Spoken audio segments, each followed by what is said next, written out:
Hello my friends, in today's video we will revisit the DJI Osmo Pocket.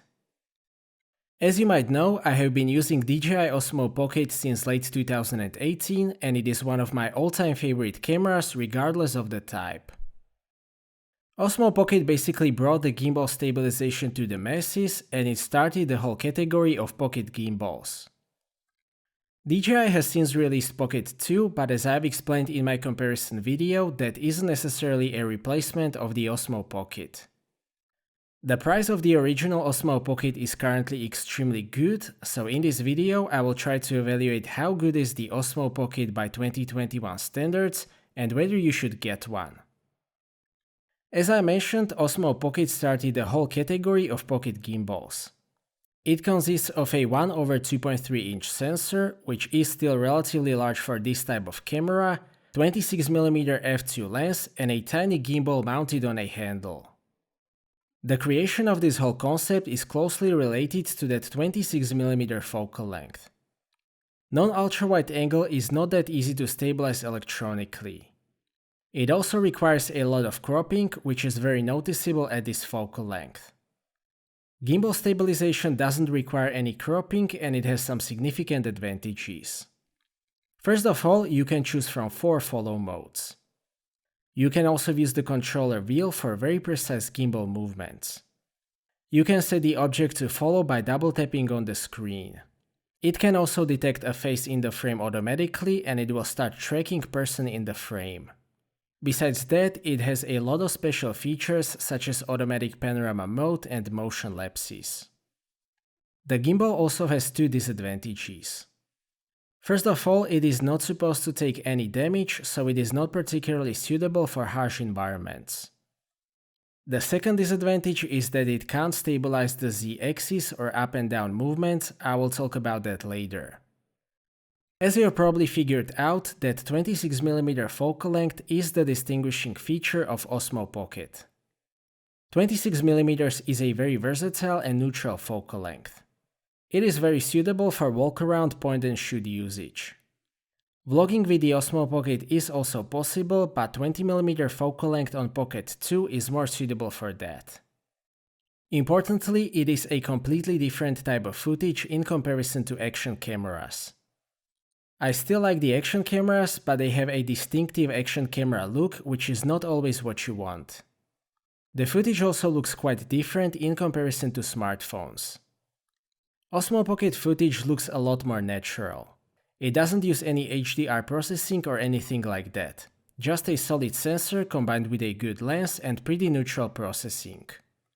It still captures more detail than iPhone 12 Pro, for example. The image quality of the Osmo Pocket was a big surprise back in 2018. The ability to shoot nice full sensor 4K definitely wasn't a given back then. For example, it can shoot much nicer 4K video than Canon G7X Mark III released more than 1 year later.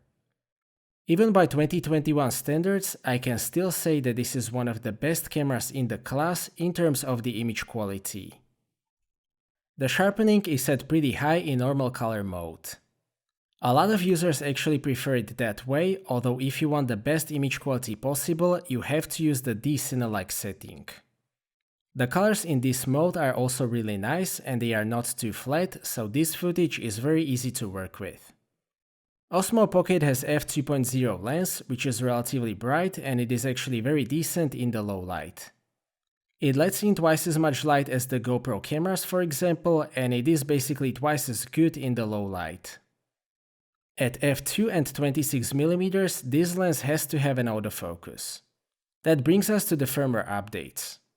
Osmo Pocket was released in November 2018, but it was really finished in late 2019 by firmware update 1.09.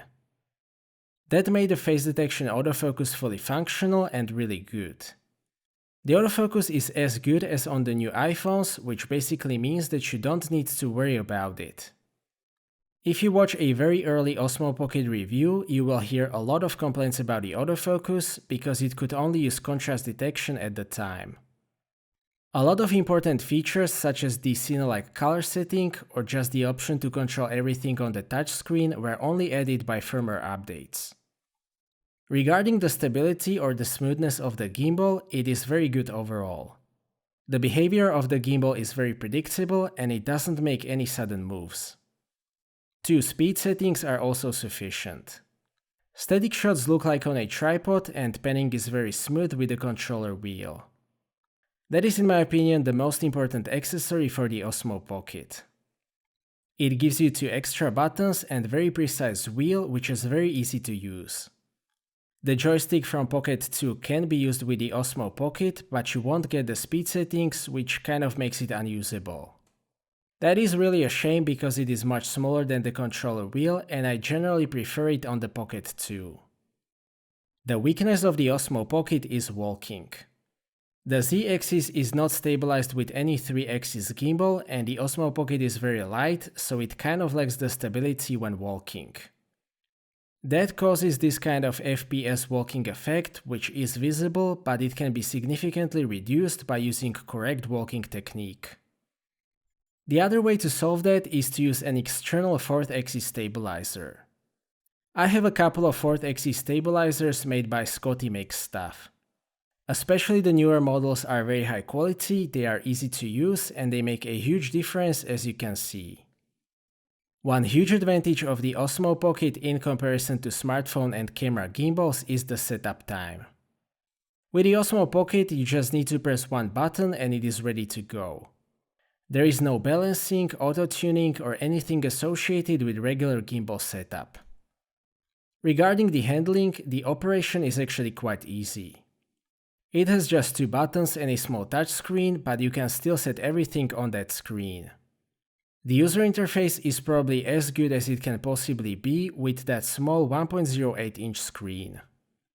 It is still okay for composing and changing settings, but if you want to set manual exposure, I would recommend connecting it to your smartphone. That also works great. The Mimo app is very good, probably still my favorite out of all gimbal apps, so the functionality with smartphones is very good overall. You can also connect the Osmo Pocket wirelessly using the Wi-Fi adapter, which will provide the same functionality.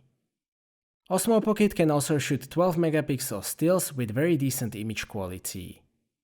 I like the colors in stills as well, these are quite saturated and pretty vibrant. RAWs are also available, so if you like to edit your photos in post, RAW files will give you a good amount of information. Some users are complaining about the non-removable battery and the lack of internal wireless connection. I like the Osmo Pocket and also the Pocket 2 as it is. Removable battery and internal wireless module would increase the complexity of the device and, in my opinion, spoil the whole Pocket concept. I think that the simplicity is one of the key points of this system and I think that it should stay that way. The battery life is still very solid even on my 2.5 years old unit. It can still shoot about 110 minutes of 4K 20p video on a full charge, which is a good result in my opinion. I generally haven't had any reliability issues with the Osmo Pocket at all. As I mentioned, I have also made a comparison video with Pocket 2, which will be linked in the description. Pocket 2 is also one of my favorite cameras of all time, but it isn't really a successor of the original Osmo Pocket. The difference in the field of view basically puts it into a different category. Pocket 2 definitely has some absolute improvements, such as the larger sensor, included joystick, or the expansion options including do-it-all handle. Having said that, if you prefer 26mm focal length, the original Osmo Pocket is still more than adequate by 2021 standards. Last but definitely not least, the price of DJI Osmo Pocket is really great at the moment. It is basically a steal. It almost makes me sad that such a great device is so undervalued, but it is great for those who don't have one already. To sum up, I still think that the Osmo Pocket is a great camera. It combines very nice output, gimbal stabilization, and the convenience of small pocket size. If you prefer a 26mm focal length and you need something that fits into your pocket, Osmo Pocket is still the one to get. I'm a big fan of gimbals, I use them a lot, and it is great to be able to have one in my pocket. It gives me more options for the shots that I can't get without carrying and importantly setting up a larger gimbal. Importantly, the output of the Osmo Pocket is still great even by 2021 standards.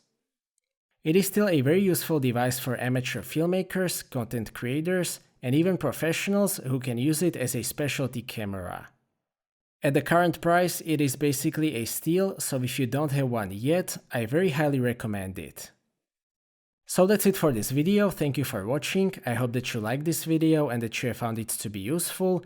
Stay tuned for more videos and maybe consider subscribing if you don't want to miss my future content. I appreciate your feedback in form of thumbs up or thumbs down. If you would like to ask anything or share your opinion, please do so in the comment section and see you next time.